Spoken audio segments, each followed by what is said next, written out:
Alexis Drixtos para hablar de economía. Alexis, bienvenido a Plataforma Magazine del ECO. Carola y Cecilia te saludamos. ¿Cómo va? Hola Carola, hola Cecilia, ¿cómo están? Buen mediodía. Bueno, Alexis, esta semana con revolucionado suba de tasas y queríamos saber esto en el impacto en la economía real, qué pasa con los créditos, los plazos fijos, qué pasó esta semana.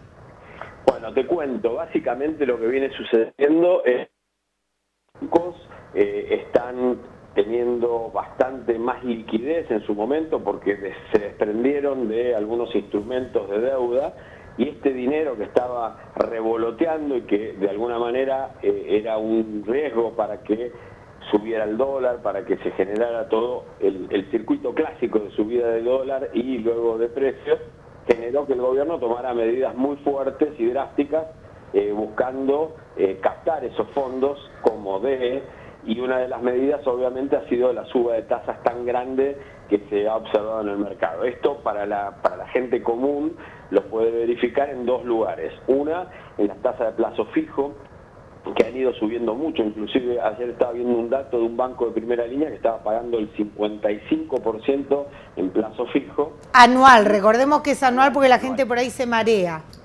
55% anual, correcto.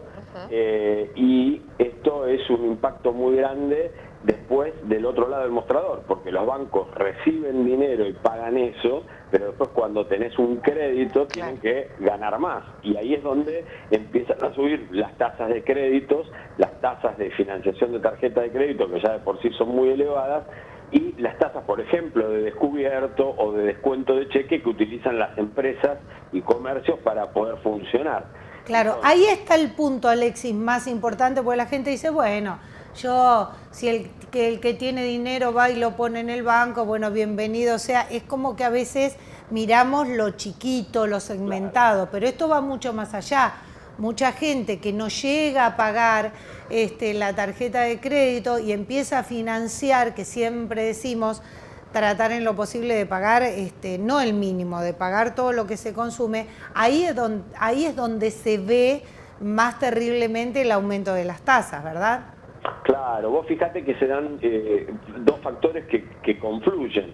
Ya hace un tiempo se empieza a observar que la gente, pues le cuesta llegar a fin de mes, empieza a usar la tarjeta de crédito mucho más que lo que venía haciendo hasta hace un tiempo, y en este contexto empieza a haber más morosidad porque la gente lamentablemente paga el mínimo y las tasas de interés que le aplican a lo que refinancias es enorme. Entonces hace una bola que es muy difícil de manejar, y esto está generando una suba en la morosidad que es bastante alarmante también.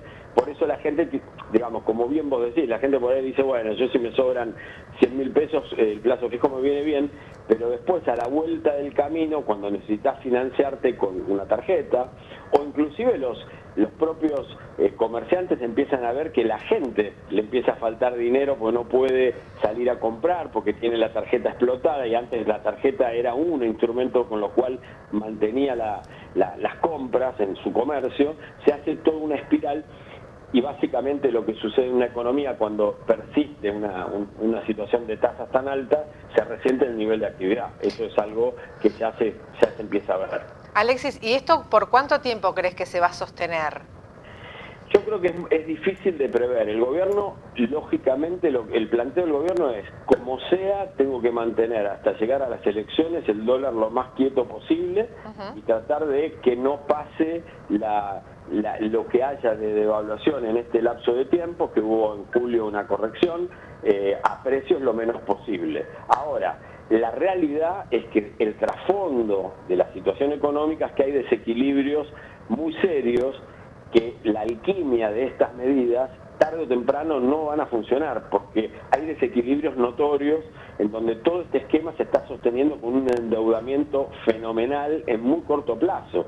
Y cualquiera que lee el diario va a ver, o sea, el gobierno llegó hace menos de 2 años y ya tiene 25.000 millones de dólares más entre el Fondo Monetario, Banco Mundial y otros organismos, y no le alcanza. Y después tenés una enorme deuda del Tesoro que esconde intereses que no se pagan, por eso tenés un superávit que no es real, porque los intereses se capitalizan. Lo que sí sucede es que la deuda crece enormemente y esos intereses encriptados ahí adentro, hoy se calcula que están alrededor de un equivalente a 14.000 millones de dólares de intereses metidos en la deuda del Tesoro. Entonces, estos temas son complejos.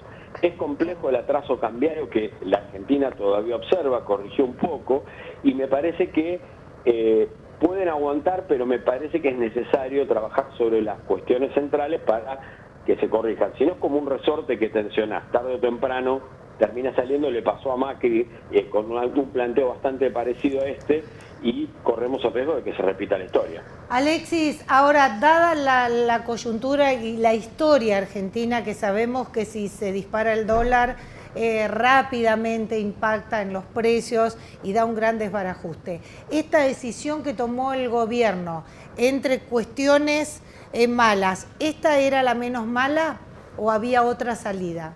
En relación a las tasas de interés, me decís vos, sí, de hacer esto de las tasas, y yo creo que tendría que haber comenzado un poquito antes, cuando tenía viento de cola, a, por ejemplo, comprar, a tener más reservas, a tener una política más lógica con respecto a la evolución del tipo de cambio, dejar una flotación. Vos fijate que se habla de flotación libre y no hay flotación.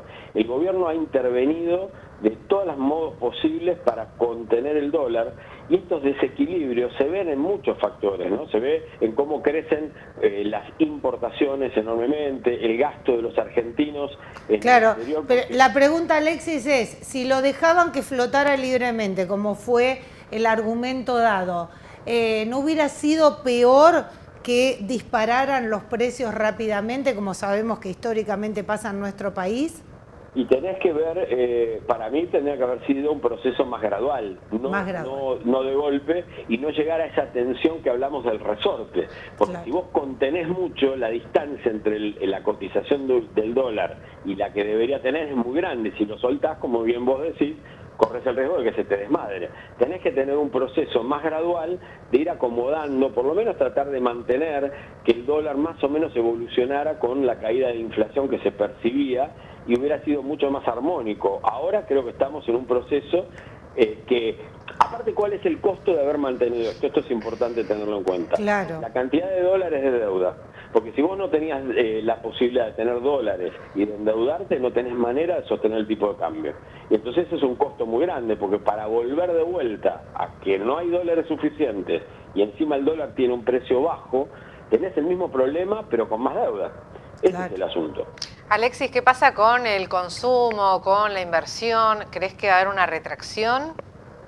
Sí, lamentablemente sí, porque la inversión está vinculada a dos cuestiones básicas. La primera es el costo financiero para poder hacer una inversión, y también el costo de oportunidad, porque yo pongo una inversión que me puede rendir con dudas, qué sé yo, un X%, pero me doy vuelta y tengo una inversión financiera que con este esquema tengo una fábrica de dólares con las tasas de interés. O sea, yo pongo el equivalente a $1.000 y pudiera dejarlo a esta tasa un año y tengo 1.500 en los números de hoy, ¿no? Obviamente, sí, para que se entienda. Entonces, ¿qué incentivo hay para producir si vos pedís un crédito al banco y te sale lo que te sale, un 80% el descubierto, o te das vuelta y pones la plata a plazo fijo y te ganas, claro, un 50 anual? Claro, esto, claro, por un lado. Y entonces todo este marco va a generar una merma en el consumo y va a generar un proceso de, ya se está viendo, de caída del nivel de actividad.